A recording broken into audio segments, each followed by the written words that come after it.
Hey Scream fans, I got another little topic here, and we're going to go and list my favorite motos of the Scream franchise. Since there's six at this point, the seventh one hasn't come out yet until next year.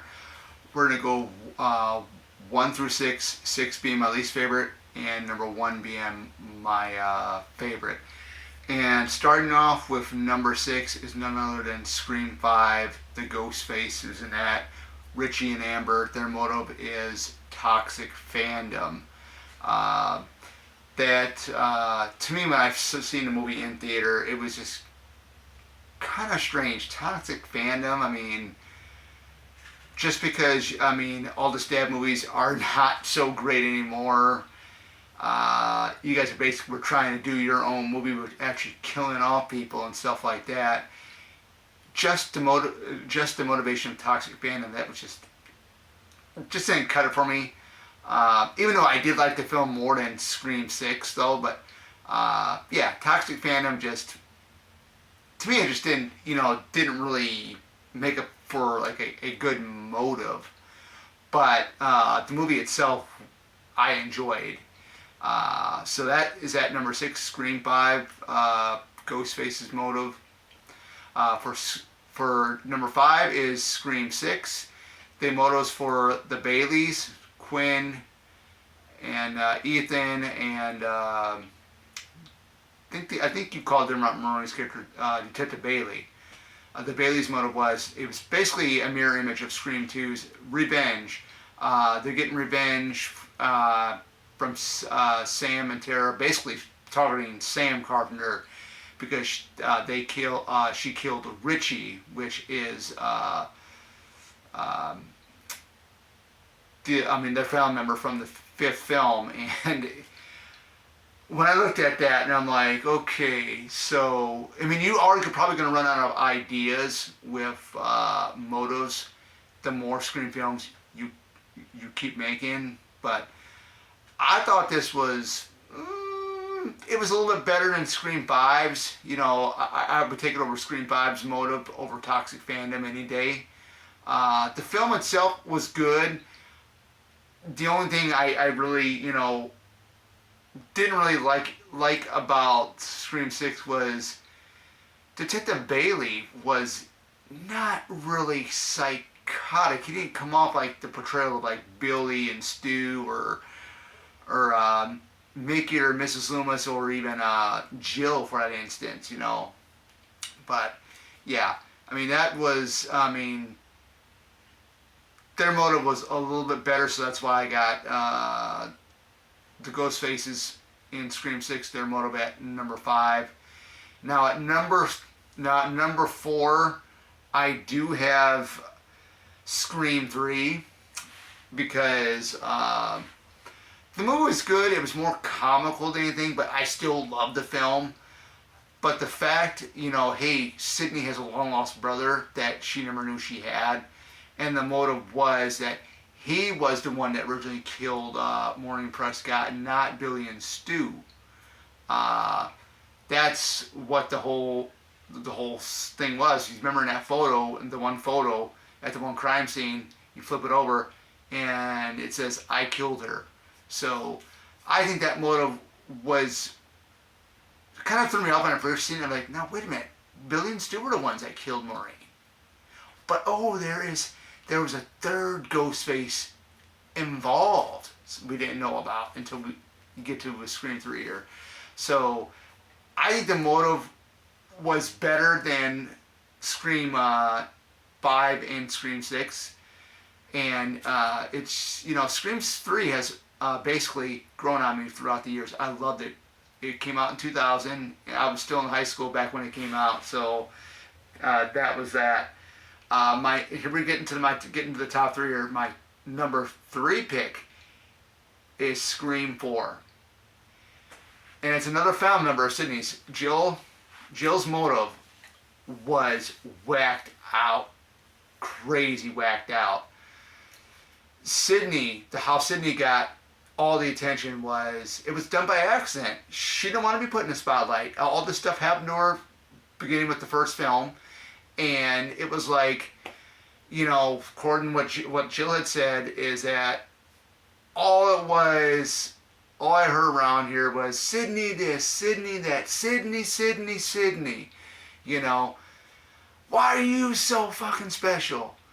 It just, that really drove something chills down my back when I heard that, because I'm like, wow, the jealousy, the rage coming from Jill when she reveals her motive as to why she became a Ghostface killer. That was just insane. You wanted the spotlight, like your cousin here has, who you don't really know all that well, but the spotlight that she had was done by accident. So, so the spotlight for number 3 spot was Scream 4's Ghostface motive. My number 2 is Scream 2.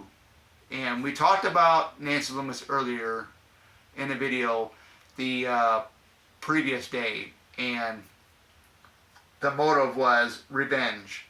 You're getting revenge from Sydney because she murdered your son.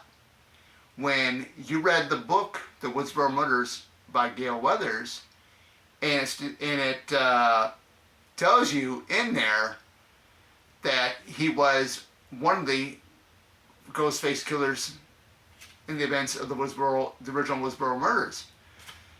And of course, for at that time, we really haven't seen anything like that. They gave it like a montage to the original Friday the 13th with Pamela Voorhees. But like I mentioned in my previous video about the sick mind of Nancy Loomis, there is a big difference between Pamela Voorhees and Nancy Loomis. That whole thing, Mrs. Voorhees is doing the killing because her son drowned. Mrs. Loomis is doing the killing because her son was killed. The one thing that really ramped it up more was that she knew he was one of the killers, that he was trying to kill Sydney, Gale, Dewey, Randy, and she knew about all that he was one of the killers. But you're the one that walked out of his life when your husband was messing around with Maureen Prescott. How messed up is that? I mean, you're gonna get revenge for your son when he was originally one of the killers in the original Woodsboro killing spree.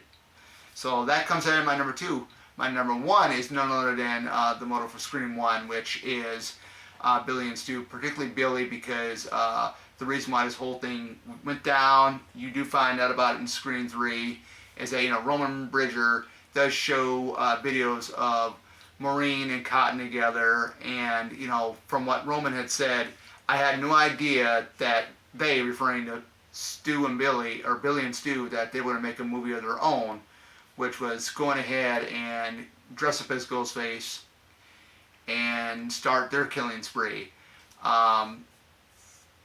Billy's motive was, plain as that, was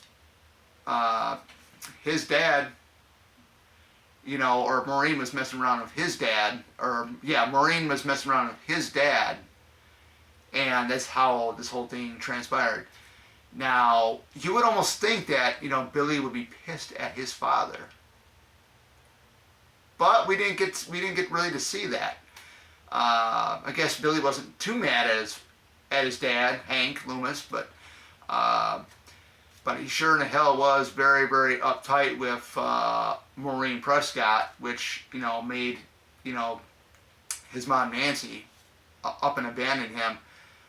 But, I just think the way it was delivered right in front of Stu, and Stu didn't even know anything about that, and the look on Stu's face was just unbelievable, like, wow, I didn't know any of this was even happening, So, yeah, that's why that motive is number 1 for me, because the way Skeet Ulrich, who played Billy, delivered that line to Neve Campbell playing Sidney Prescott in that scene, that was just bone-chilling.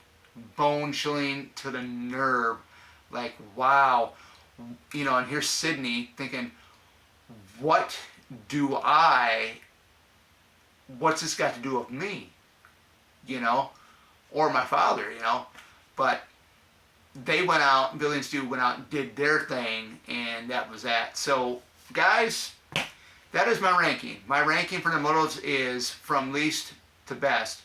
Scream 5 being my least favorite motive. Number 5 being Scream 5's motive. Scream 3 being my number 4. Scream 4 being my number 3. Scream 2 being my number 2. And then Scream 96, the original, being my number 1. Let me know in the comments which were your favorite motos out of the Ghostface Killers in the 6 Scream films that we got so far. Without further ado, this is Oracle, sign out. Take care and have a great Monday.